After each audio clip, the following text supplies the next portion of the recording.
the writers-directors of Harold and Kumar Escape from Guantanamo Bay, and, of course, John Cho, star of Harold and Kumar. So let's start with, at what point in the Harold and Kumar phenomenon did you realize you were going to get a sequel? It was about a couple years after the movie came out. You know, it was. We initially wanted to do a sequel like before writing the first script. We had always been thinking of doing a series of movies, and there was a period of time after we shot the first movie when it really looked like we were going to do a sequel right away. But it ended up taking a couple years for the fans to show the support that the studio needed, meaning a lot of money for the studio, for them to say, okay guys, like now you can go and do this, and we're thrilled that they did. Is this the sequel you had intended? No, it's a little different. Well, I mean, I think originally when we did the first movie, we thought, okay, well, Harold and Kumar are going to Amsterdam, they're going to have a crazy time there, and in the couple years while Harold and Kumar was on DVD, you know, there was the movie Euro Trip came out, where it was a youth comedy about kids running around Europe, and it made us kind of not want to do that story and start to think about other things. But you know, it was really important to us that this movie take place right after the first movie. I mean, that was something that you saw in sequels in the 80s, you know, Back to the Future, Karate Kid, Rocky. You'd always see like the next day. And did Karate Kid take place right after this? Yeah, right after the tournament. The sensei kicks Johnny Lawrence's ass. That's more than I remember too. But you know,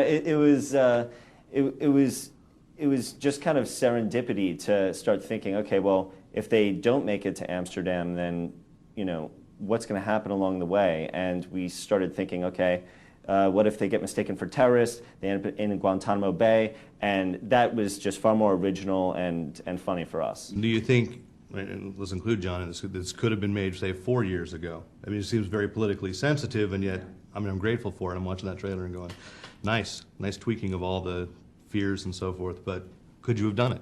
It might have been a little bit, you know, quote unquote, too soon.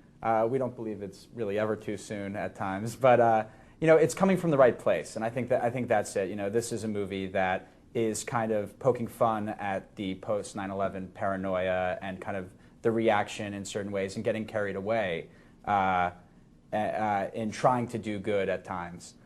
So you know, it's something that maybe wouldn't have been quite as possible to do 4 years ago, but we're lucky that we got to do it now. And John, how do you feel about that? I mean, you're obviously it makes fun of the. I saw the trailer saying, you know, they call you the North Korean, and one of the things that's so strong about the first film is such a realistic portrayal of you guys as just college students or post-college students. How do you feel poking this kind of fun and doing this kind of? Oh, I think it's great. And I think it's consistent with what the first one did, and you know, because it's such a funny movie to begin with, I feel like it gives us a free pass to do this kind of, you know, social jokes and political jokes, and I feel like it's the only way to. For some reason, it feels a little bit more effective, cloaking it in gross out humor, and it allows you to take that pill a little bit better. For some reason, for me. We found the more nudity you have, the more of a political message you're allowed to have. And by the way, I don't think it's a message. I think it's really not.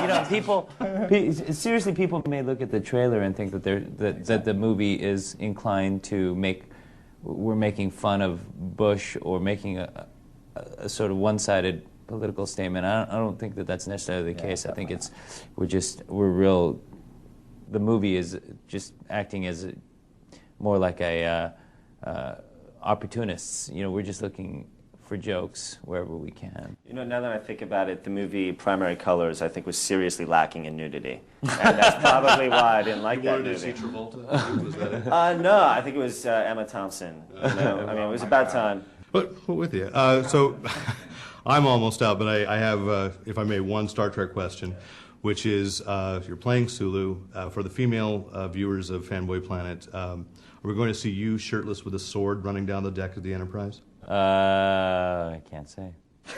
JJ will be angry. You can't say a thing. But look for my spread in Playgirl. Oh, well, fantastic. I read it for the articles. I don't He'll know. be if you- wielding his sword in that issue, A right? fine rapier, I'm sure. By the way, I wanted to. I actually was. I wanted to keep the name Harold and Kumar go to Amsterdam. I still think that would have been a great title. But Yeah, we it's did. so We good. and there was discussion about having it remain Harold and Kumar go to Amsterdam. But One of the things I thought is, in the time past, Neil Patrick Harris has also had a certain change in his perception publicly. Did that change the way you scripted things for his character? No, because we the sequel takes place literally the next day. We were like, okay, he's not going to totally change his persona, and really, even though he is technically playing a version of himself, it's our twisted version of It's Neil himself. Patrick Harris playing Neil Patrick Harris as opposed to Neil Patrick Harris playing himself. There's a slight difference, and it's I think it makes it even more fun. It's even more fun because he definitely amps up his heterosexuality in this film. Well, thanks, you guys. I'm out of time, but thanks for sitting down with us, and appreciate it. Thank you.